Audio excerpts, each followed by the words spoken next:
යේසුස් වහන්සේ අද ලූක්තුමාගේ සුභාරංචියේ පැවසූ වැදගත් වචනයක්. සාමාන්‍යයෙන් අපි මේක බලන්නේ නැහැ.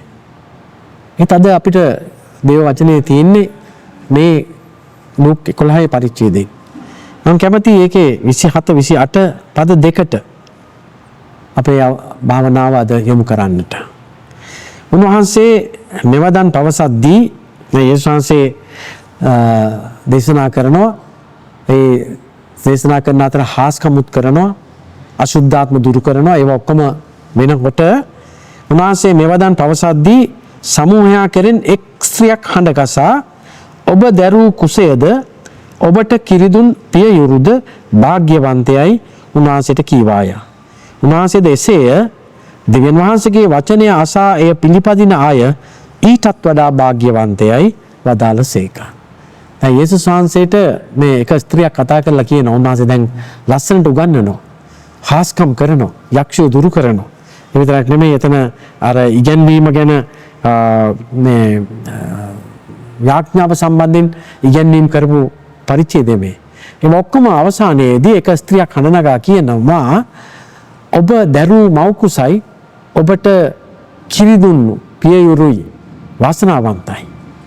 ඒවා ආශිර්වාදමත් දේවල්. ඇයි ඔබේ ජීවිතෙන් ලොකු ආශිර්වාදයක් අපි ලබනවා. ඔබේ ජීවිතෙන් ලොකු සැනසෙල්ලක්, සමාදානයක්, සතුටක්, වචනයක් අපි ලබනවා. ඒ නිසා ඔබගේ දෙමව්පියෝ නැත්නම් ඔබ දරු කුසය ආශිර්වාදමත් කුසයක්.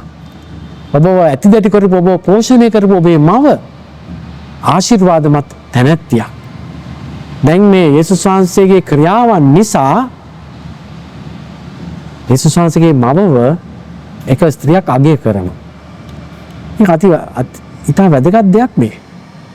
මේ ඔබට මතකද දාවිත් අර කොළු ගැටයක් මේ ගෝලියත් මරුවෙන් පස්සේ සවුල් අහනවා මේ කාගේ පුතාද? මේ කාගේ පුතාද? අයි යාට ඒක ඕන වෙන්නේ මේ පුතා කරපු වීර ක්‍රියාව දැක්කම. ඒ වීර ක්‍රියාව නිසා හොයනවා මෙයා කාගේ පුතාද කියලා. වීර ක්‍රියාවක් කරාත් එහෙම හොයනවා.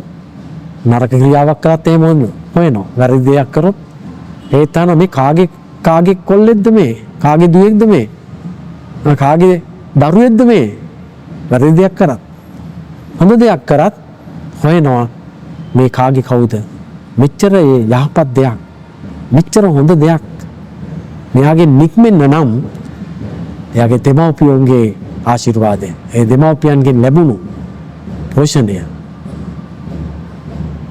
ප්‍රේමණීය සහෝදර සහෝදරියනි, අපේ දරුවන්ට අපි දෙන පෝෂණය ඔවුන් ලබන ජයග්‍රහණවල, ඔවුන්ගේ ජීවිතවල පේන දේවල් වලින් ඔවුන්ගෙන් අහන්න පුළුවන් ඔයා කාගේ දුවද? ඔයා කාගේ පුතාද කියලා. ඔයාගේ අම්මගේ නම මොකද්ද? ඔයාගේ තාත්තගේ නම මොකද්ද?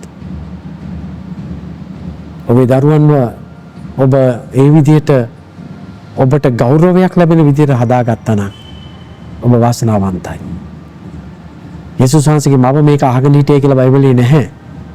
නමුත් යේසුස් වහන්සේ කරපු ක්‍රියාවන්, ගන්නපු විදිය, කරපු හාස්කම්, මනුෂ්‍ය ජීවිතවලට උන්වහන්සේගෙන් ලැබිච්ච ආදරය, ආශිර්වාදය, සෙනෙහස, ඒවා ඔක්කොම දැක්කම මනුෂ්‍යෝ උන්වහන්සේට පමණක් නෙමෙයි උන්වහන්සේගේ මව ගැන අගැයීමකට ලක් කරා. මේක අද සමාජයේ වෙන දෙයක්. අපේ දෙමව්පියෝ අගැයීමට ලක් වෙන්නේ හෝ අගෞරවයටපත් වෙන්නේ අපේ ක්‍රියාවන් තුළයි. අපේ දරුවන් දෙවියන් වහන්සේගේ මාර්ගවල යවුවොත්, දෙවියන් වහන්සේගේ ක්‍රියා ඔවුන්ගේ ජීවිතවල ප්‍රකාශ වුණොත් සෙනගහයි මේ කාගේ පුතාද? මේ කාගේ දුවද? අනිත් පැත්තට අපේම ජීවිතේ මේ දේවල් සිද්ධ වෙනවා නම් අපේ දෙමාපියෝ ගැනත් ඒගොල්ලෝ හොයයි. ඒගොල්ලෝ අහයි, සොයලා බලයි. මේ මිනිස්සු ස්වභාවය එදා යේසුස් වහන්සේගේ ජීවිතෙත් උන්වහන්සේට මුණ ගැසුණා. ඔබටත් මුණ ගැහෙනවා. මටත් මුණ ගැහෙනවා.